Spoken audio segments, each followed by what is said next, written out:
So I want to thank you guys for taking the time and, you know, getting here through the terrible weather we're having. We appreciate it. And I want to talk to you about, firstly, your group name. I always take note of the biblical references, so speak on why you decided to name your group that. First and foremost, Color Brown, a.k.a. the Black Lung, also known as Roach Othello, just to let y'all know. It's all about metaphysics. I think, first of all, the way we came together was mystical. Each member of the group is on a mystical level as far as their discipline is concerned, whether it be to create, to elevate, or just to feel. You know what I mean? And Crown A Thornz represents not just something biblical, because what happened as far as the Crown A Thornz is concerned wasn't just biblical. It's historical as well. You know what I mean? It's persecution of the right. Period. You know what I'm saying? Everybody knows as far as hip-hop is concerned nowadays, most of the guys who really need to be heard don't get heard. And they don't get heard. And pardon, but you understand what I'm saying? Yeah? The right doesn't really get to come to light very often. And we're gonna stay the course. We're gonna stay right regardless. And that's just essentially heart and soul, Crown A Thornz, what it means in one small aspect of the name. Okay. And what also interested me is the name of your EP, the play on words, Core A Nation. So Eclipse, would you like to speak on that? Indeed. When we place Core A Nation, we break it down into core, which is that center, and nation. And we playing on the word that it's also the crowning, but we talking about the youth being the core of the nation, you know what I mean? As we know, the youth are the future. They're really what's going to straighten out, you know, everything we're going through global warming and all the different things that are happening in our world right now. We're looking to the youth as our core nation, you know what I mean? So we're crowning them, you know, we're taking all what we put into our music, the messages, and giving it back to the youth as, okay, we're coronating you to move through and, you know what I mean? Be the kings and queens of society that we're supposed to be, you know? The righteous people that we're supposed to live out.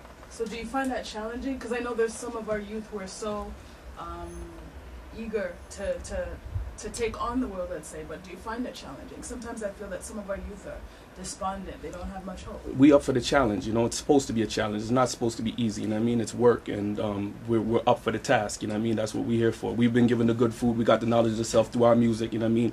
And at a pivotal time when I was growing up, it was music that inspired me, you know what I mean? I was repping 7 and a crescent on my sleeve, not even knowing what it was, but it was in the garb, it was in the music, you know. So we want to do the same and not do a disservice to our youth and give them, you know, bubble gum, you know what I mean? We want to give them some sustenance to the food we give them. If I also may add as well too, I don't think any great accomplishment was ever achieved in an easy manner.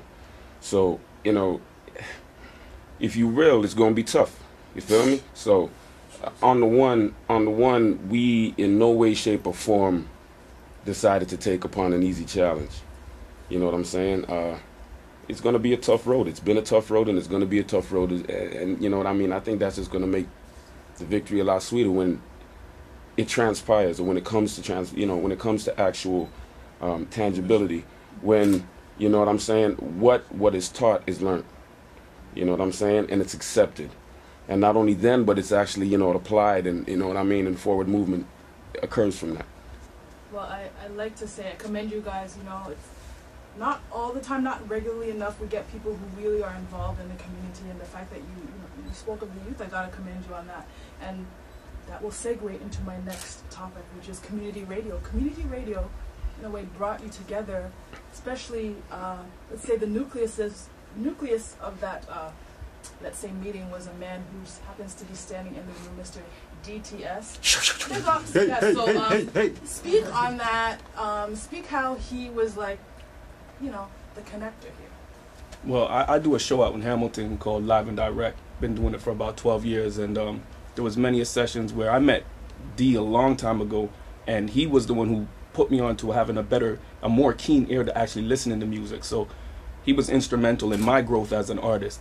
And when he told me that it'd be a time when he's gonna have a studio to launch, and he'd let me know, and I had that call, and he brought me around the brothers. Like he said, it was mystic, because things I was saying, they were saying. You know what I mean? Mental space we shared. It was beautiful. You know what I mean? So since then, we just been putting the work in, and y'all about to hear the fruits of our labor, man, like in a real way. No, I ain't gonna let these say that. bugging. Say something, please, Well, please. Talk about Crown A Thornz, then. What they mean to you, what they will mean to us, what they mean to us. Personally, I feel right now what Crown A Thornz really is here for is to speak and to touch on a lot of subject matters what's been alienated from life. It's been alienated from the whole hip-hop community. It's really, where it's better to stand for something more than not to stand for nothing at all, right? And I really look at this that these guys are not like a group to me. These are like people what I know for over 15, 16 years.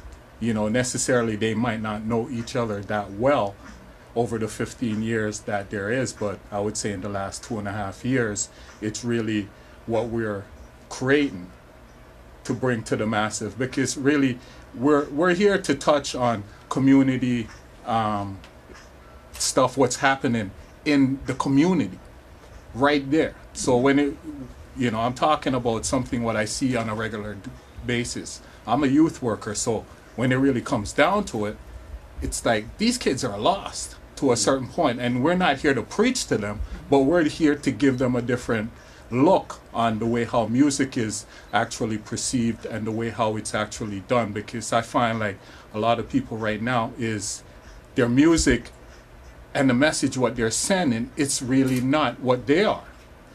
Do you understand? So when it really comes down to it, we're bearing all of this burden back on our youth. So our youths are coming to us not knowing how hard it is to work for $10 and actually maximize that I want that Air Jordans. And we're going to basically say, you know what, let me see, what did you get? Did you get 13 A's on did you hold over 80 average, Hey, if you hold that 80 average, you'll get that Jordan because you work for it the same way how I went and worked for the money. So we're trying to bring all of this to light, but at the same time, we're always going to be us, right? And being us is actually, the cliche is staying real, but it's really the kind of things what you've been taught didn't have anything to do with hip hop. It's just about life, right? So if you're going to be true to yourself, that's keeping it real. So a lot of people, they're just here to rob and steal. And that's what they were actually created for. I can't blame them for that, but I don't want to be a part of that. So, that's just to touch on a little bit on the whole part, what's going on.